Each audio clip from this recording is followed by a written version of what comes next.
வெள்ளத்தனைய மலர் நீட்டும் மாந்தர்தம் உள்ளத்தனையது உயர்வு. திருவள்ளுவர் 1.25 வரியில் சொன்னதை ஔவையார் என்ன பண்ணா, ஒரே வரியில் சொல்லிட்டான். நீரளவே ஆகுமாம் நீராம்பல். ஒரு குளத்தில் ஒரு ஆம்பல் மலர் இருக்கு, இன்னொரு பக்கம் ஒரு தாமரை மலர் இருக்கு. இன்னைக்கு ஒரு 2 அடி தாங்க தண்ணி இருக்கு. திடீர்னு இரவு நேரத்தில் மிகப்பெரிய அளவில் மழை பெய்யுது. அந்த மழையில் திடீர்னு அந்த குளத்தினுடைய நீர் மட்டம் உயருது. உயர்ந்தா அந்த ஆம்பல் மலராக இருந்தாலும் சரி, தாமரை மலராக இருந்தாலும் என்ன பண்ணும், அந்த குளத்துக்குள்ளே மூழ்கிடணும். ஓரிரவில் எந்த செடியும் வளராது. 2 அடி இருக்கிற இடத்துல திடீர்னு 5 அடி உயர்ந்துச்சுன்னா இப்போ என்ன பண்ணுதுன்னா, இந்த ஆம்பல் மலரும் அந்த 5 அடி எவ்வளோ தூரம் உயர்ந்ததோ அந்த அளவுக்கு என்ன ஆகுது, இதுவும் உயருது. இது எப்படி இவங்களுக்கு தெரிஞ்சது? வள்ளுவருக்கும் தெரிஞ்சிருக்கு, ஔவையாருக்கும் தெரிஞ்சிருக்கு. வெள்ளத்தனைய மலர் நீட்டும் மாந்தர்தம் உள்ளத்தனையது உயர்வுன்னார்.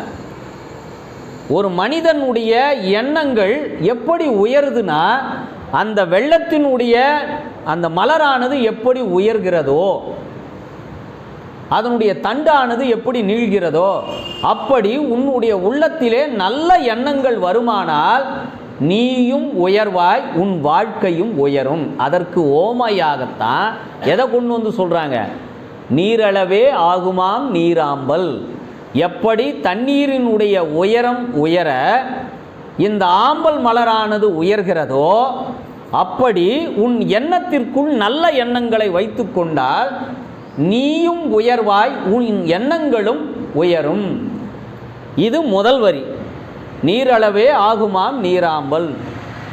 தான் கற்ற நூலளவே ஆகுமாம் நுண்ணறிவு. எந்தெந்த அளவில் ஔவையார் யோசிக்கிறா பாருங்க. வள்ளுவர் கூட, வள்ளுவருக்கும் ஔவையாருக்கும் உள்ள ஒரு வேறுபாடு, ஒரு குறளிலே ஒரு கருத்தினை மாத்திரம் வைக்கிறார் வள்ளுவர். ஆனால் ஔவையார் பாருங்க, 4 வரிக்குள்ள 4 செய்திகளை கொண்டு சேர்க்கணும்னா எவ்வளோ பெரிய திறமசாலியாக அவங்க இருக்கணும், அதை நம்ம பார்க்கணும். தான் கற்ற நூலளவே ஆகுமாம் நுண்ணறிவு. உன்னுடைய அறிவு என்பது எதன் மூலம் வெளிப்படுதுன்னா, நீ எவ்வளவு தூரம் நூல்களை கற்றிருக்கிறையோ, எத்தனை நூல்களை படித்திருக்கிறையோ, அதன் பொருட்டுத்தான் உன்னுடைய அறிவின் தன்மை கூட உயர்ந்திருக்கும். சரி, அடுத்த வரி, மேலை தவத்திற்கு அளவே ஆகுமாம் தான் பெற்ற செல்வம். நீ செய்த தவம், உன் முன்னோர்கள் செய்த தவம், உன் பரம்பரை செய்த தவம். தவம்னா வேற ஒன்றும் இல்லை, எவ்வளவு மக்களுக்கு வாரி வாரி கொடுத்துருக்குறாங்க. இது ஒரு நிலையில் ஒருத்தருக்கு திடீர்னு அந்த கொடுக்கிற குணம் என்பது உடனடியாக எந்த மனிதனுக்கும் வந்துடாது. அது பாரம்பரியமாக, அதாவது வழி வழியாக அந்த கொடுக்கிற குணம் என்பது மனிதர்களுக்கு தந்தை மகனுக்கு சொல்லி கொடுக்கணும். நமக்கு போக இருப்பதை மற்றவர்களுக்கு கொடுத்து பழகு. மேலை தவத்தளவே ஆகுமாம் தான் பெற்ற செல்வம். உனக்கு இந்த பிறவியில் இவ்வளவு செல்வம் இருக்குதுன்னா அதுக்கு என்ன காரணம்னா, நீ மாத்திரம் காரணம் அல்ல, உன் பரம்பரை செய்த தவத்தின் பயனாகத்தான் இந்த பிறவியில் உனக்கு என்ன கிடைச்சிருக்கு, இந்த செல்வமானது உனக்கு கிடைத்திருக்கிறது. அதற்கு கடைசியாக ஒரு வரி கொடுக்குறப்பார், குலத்தளவே ஆகுமாம் குணம். ஒரு மனிதனுடைய குணங்கிறது இதில் தான் நாம் யோசிக்கிறதுக்கு. அப்போ திடீர்னு ஔவையார் பார்த்திங்கன்னா ஒரு விஞ்ஞானியாக இருக்கிறா, ஒரு மருத்துவராக இருக்கிறா. ஒவ்வொரு கருத்தும் பாருங்கள். முதல் கருத்து என்ன, ஒரு உயிரியல் விஞ்ஞானியை போல நீரளவே ஆகுமாம் நீராம்பல். இதை ஜெகதீஷ் சந்திரபோஸ் தான் முதல் முறையாக என்ன கண்டுபிடிக்கிறாரு, தாவரங்களுக்கும் உயிர் உள்ளதுன்னு கண்டுபிடிக்கிறாரு. இது எப்படா இந்த குளத்துக்கு மேலே அந்த ஆம்பலானது மேலே வருதுன்னா, அதனுடைய தண்டானது சுருள் வடிவிலே இருக்கிறது. நீள் வடிவிலே கிடையாது தண்டு. எது?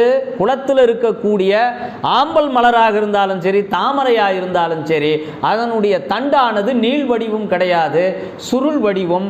அந்த சுருள் வடிவமானது தண்ணீர் உயர உயர ஸ்ப்ரிங் ஓப்பன் ஆகிற மாதிரி அந்த தண்ணின் உயரத்துக்கேற்ப இந்த தாமரை பூவானது உயர்ந்து செல்கிறது என்ற அறிவியல் உண்மையை வள்ளுவரும் கண்டுபிடித்தார், ஔவையாரும் கண்டுபிடித்து சொல்றார்.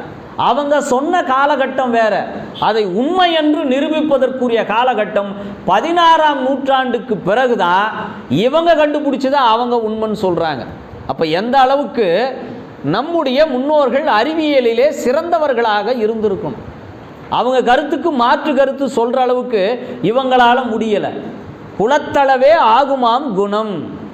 அந்த கொடுக்கிற குணங்கிறது எங்கிருந்து வரும்னா இயல்பாக எல்லாருக்கும் வந்துடாது.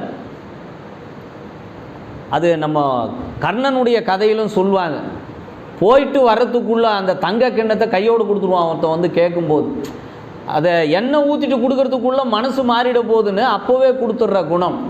அந்த குணம் என்பது எதை வேண்டுமானாலும் கொடுக்கிற குணம் என்பது அது பரம்பரையில் மாத்திரமே வருமே ஒழிய உடனடியாக தனியாக யாருக்கும் வந்துவிடாது. நீரளவே ஆகுமாம் நீராம்பல். தான் கற்ற கல்வியின் மூலமாகத்தான் வரும் நுண்ணறிவு. அந்த நுண்ணறிவு என்பது நமக்கு படித்தாதான் வரும், படிக்கலனாலாம் வராது. ஆனால் சில ஞானிகளுக்கு எந்த கல்வி கூடத்துக்கும் போக தேவையில்லை.